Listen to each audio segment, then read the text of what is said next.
Dan selain Forum Purnawirawan TNI beserta sejumlah tokoh sipil dan mantan pejabat negara yang kembali menyuarakan pemaksulan Wakil Presiden Gibran Rakabuming Raka, ada pula advokat dari Perekat Nusantara yang menilai Wakil Presiden Gibran ini sudah menodai demokrasi. Kita akan langsung bahas bersama dengan Petrus Celestinus yang merupakan koordinator advokat Perekat Nusantara serta Pangeran Mangkubumi, Sekretaris Jenderal Relawan Gibranku. Selamat malam Bapak-bapak. Selamat malam. Selamat malam. Baik, saya akan ke Pak Petrus terlebih dahulu. Sebelumnya bisa dijelaskan kepada kami siapa saja yang tergabung dalam advokat Perekat Nusantara ini dan apa yang menjadi dasar advokat Perekat Nusantara akhirnya memberikan somasi terhadap Wakil Presiden Gibran?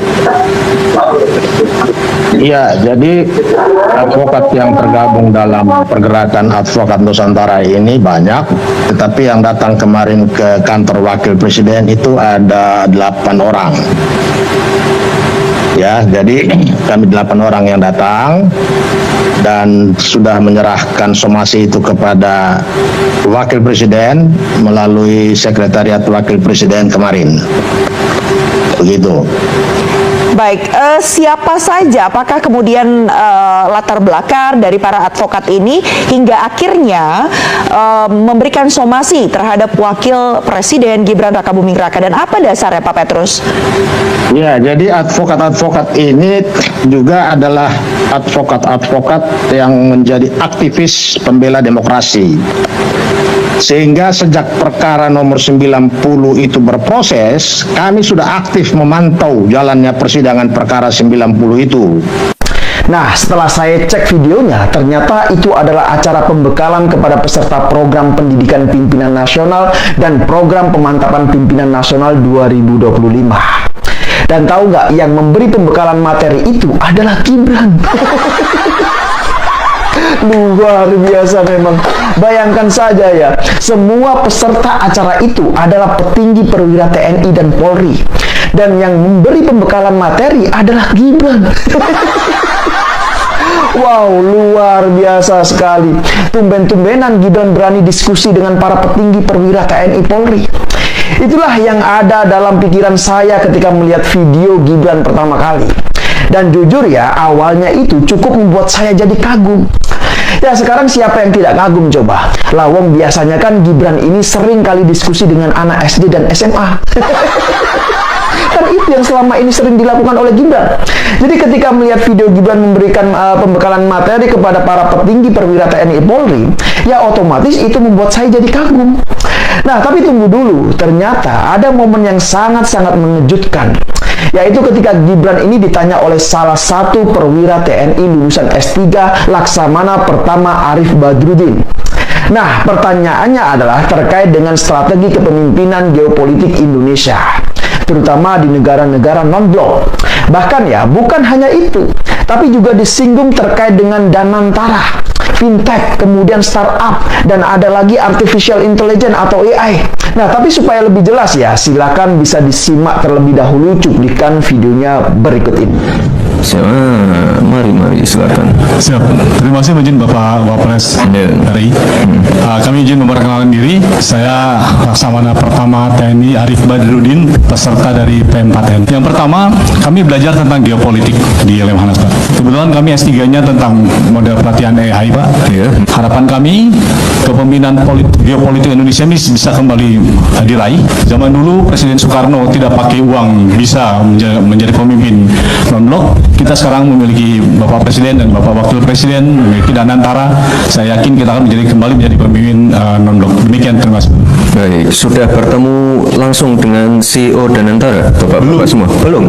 Belum. Kapan Pak dijadwalkan ya? Dalam bulan-bulan ini, bulan depan ya mungkin. Nah, oke. Nanti bisa disampaikan langsung ke CEO Danantara terkait itu tadi ya Pak ya. Gimana setelah menonton cuplikan video barusan? Sangat jelas sekali kan bagaimana Gibran terlihat begitu gelagapan alias kebingungan. Dan akhirnya apa? Akhirnya Gibran ini malah meminta agar apa yang disampaikan oleh perwira TNI itu nanti bisa disampaikan lagi kepada pihak Danantara. Kacau. Lah ini kan lucu kalau menurut saya. Ya ibarat kata pantun, jaka sembung bawa golok. Ya nggak nyambung lah. Nah, dari sini ya, kita semua jadi semakin paham bahwa Gibran ini memang tidak memiliki cukup pengalaman. Bahkan Gibran juga tidak memiliki kapasitas dan kapabilitas untuk menjawab pertanyaan atau masukan dari perwira TNI. Ya, sekarang bayangkan saja ya, pertanyaan apa, jawabannya apa. Masukannya apa, jawabannya apa. Yang bertanya lulusan S3, yang menjawab ternyata S-teler. Nah, tapi meskipun dalam acara pembekalan materi itu Gibran mencoba untuk terlihat berwibawa ya, tapi faktanya apa? Faktanya justru sebaliknya. Gibran malah terlihat kosong kalau menurut saya. Nah, coba gimana kalau menurut kalian? Gibran ini kosong atau enggak? Ya, jangankan untuk menjawab ya, bahkan untuk memahami saran atau pertanyaan saja, Gibran malah meminta pihak lain yang menjawabnya. Padahal ya, status dia adalah sebagai wakil presiden. Bayangkan saja, orang nomor 2 di Indonesia. Harusnya kan minimal ini bisa memberikan tanggapan atau feedback di luar urusan soal Danantara. Kan harusnya seperti itu.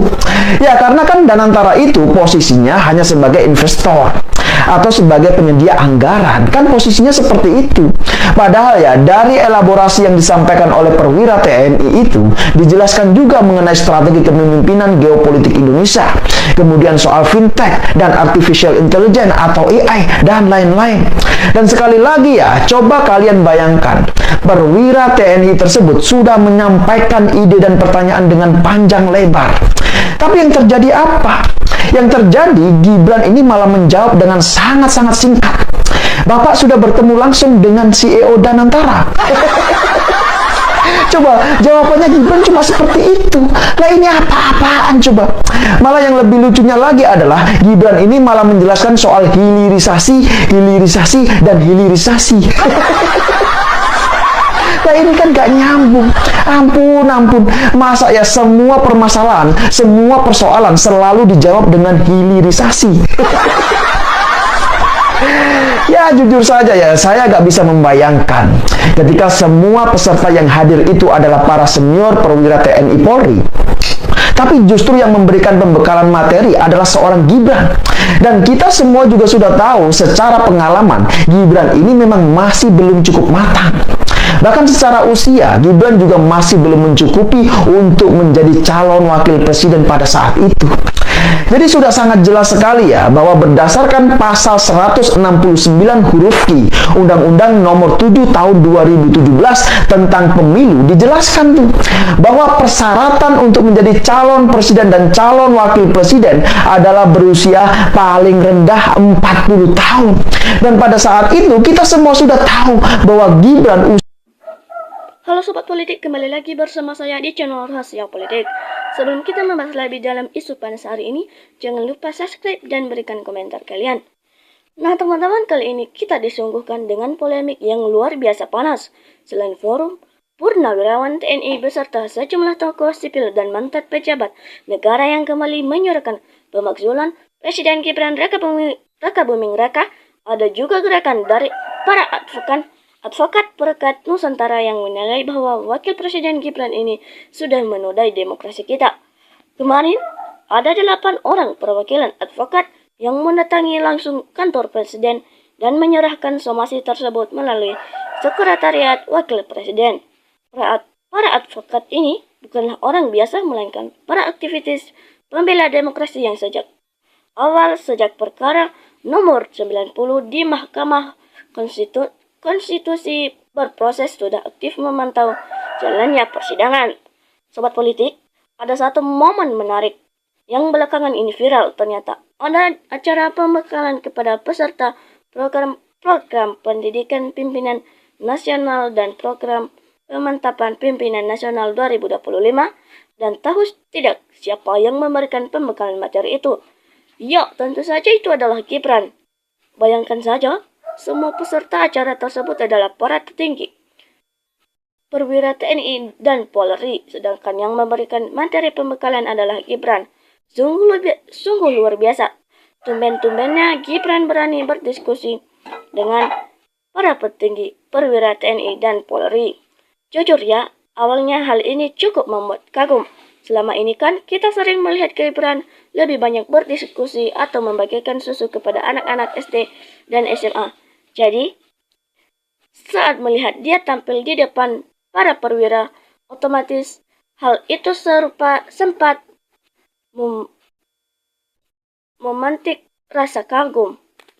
Tapi tunggu dulu, ternyata ada momen yang sangat mengejutkan, yaitu ketika Gibran ditanya oleh salah satu perwira TNI lulusan S3, Laksamana Permata Arif Badrurudin. Pertanyaannya sangat berbobot. Sobat politik, beliau bertanya terkait dengan strategi kepemimpinan geopolitik Indonesia, terutama di negara-negara non-blok. Beliau juga menyinggung soal badan investasi dan antara perkembangan fridge dan juga startup hingga teknologi artificial atau AI. Apa yang tanggapan Gibran? Di luar dugaan, Gibran malah terlihat sangat kegelapan alias kebingungan. Alih-alih menempatkan tanggapan yang mendalam mengenai geopolitik atau AI, Gibran justru melemparkan pertanyaan balik. Apakah bapak-bapak sudah bertemu secara langsung dengan CEO dan antara? Dan ketika dijawab belum, Gibran tanya berkata, nanti bisa disampaikan langsung ke CEO dan antara terkait hal itu ya Pak. Kacau. Ini ibarat pantun, jika sambung bawa goblok, alat tidak menyambung. Dan di sini kita semua semakin paham bagaimana kapasitas serta pengalaman yang bersangkutan dalam menghadap masukan kritis bersama makro. Bahkan yang lebih lucunya lagi, di beberapa kesempatan saat ditanya persoalan pelik, jawabannya selalu kembali ke narasi hilirisasi. Dan masa semua persoalan bangsa dijawab dengan hilirisasi. Nah, sebelum kita bedah lebih dalam isu panas hari ini, sobat politik, selain isu Gibran yang ruang publik, kita juga kembali diguncang oleh pendekatan lama yang kembali memanas, yaitu mengenai keabsahan dokumen pendidikan mantan Presiden Joko Widodo. Kali ini, pengacara kondang Hotman, Paris Hutapea, muncul dengan suara yang lantang. Beliau menyatakan keyakinan mutlaknya mengenai adanya kejanggalan hukum dan siap membawa kasus ini ke persidangan terbuka demi keadilan. Ada beberapa poin penting yang kini ramai disorot oleh para analisis hukum mengenai polemik fisik ijazah tersebut. Di antaranya, yang pertama, analisis fisik kertas.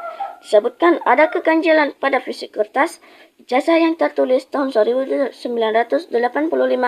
namun diduga menggunakan jenis kertas dengan kode produksi yang baru marak di Indonesia pada tahun 2000-an.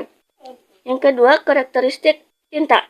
Penggunaan jenis tinta pigmen UV sintetik modern yang dianalisis baru pasar lokal sekitar tahun 1997, padahal dokumen aslinya bertahun 1985 yang seharusnya menggunakan tinta minyak alami yang cenderung kusam seiring waktu.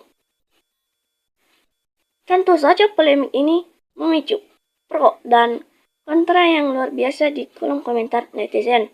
Banyak yang jenuh meminta agar dokumen asli segera ditunjukkan secara transparan ke publik demi mengakhiri kegaduhan bertahun-tahun ini, sementara yang lain meminta agar hukum tetap berjalan secara objektif tanpa pandang bulu. Nah teman-teman, sekarang mari kita melihat berbagai pendapat dari teman-teman kita. Nah, di sini teman kita Wahami memberikan tanggapannya. Terus urus sampai tuntas biar adil semua. Nah teman-teman, kita lanjut. Teman kita Syuko juga memberikan tanggapannya. Pertahankan Wapres Gibran Raka Buming Raka. Nah teman-teman, kita lanjut.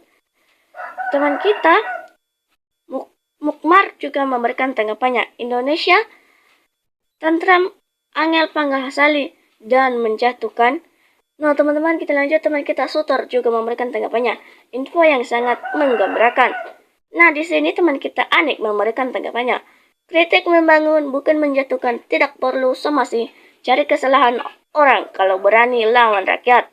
Nah teman-teman, kita lanjut. Teman kita Mujiani juga memberikan tanggapannya. Kebanggaan termul-termul, yaitu jadinya. Nah teman-teman, teman kita Big Rex juga memberikan tanggapannya. Dari awal tidak ada tindakan pemimpin kita ini bagaimana? Sudah jalan baru, protes sana sini tolak pak, sekarang jadi susah. Nah di sini teman kita Citra juga memberikan tanggapannya. Semoga Bapak KDM dan Mas Tiryo diberi umur panjang, dilancarkan segala daya upaya demi warga, dan mendapat cahaya kekuatan pelindungan Allah. Nah teman-teman, kita lanjut. Teman kita Saiful juga memberikan tanggapannya. Kami melihat dan mendengar jawaban Wapres, rasa malu ndak ketulangnya. Nah teman-teman, demikian saja isu panas hari ini. Jangan lupa saksikan isu panas yang tak kalah menarik berikutnya. Salam NKRI harga mati.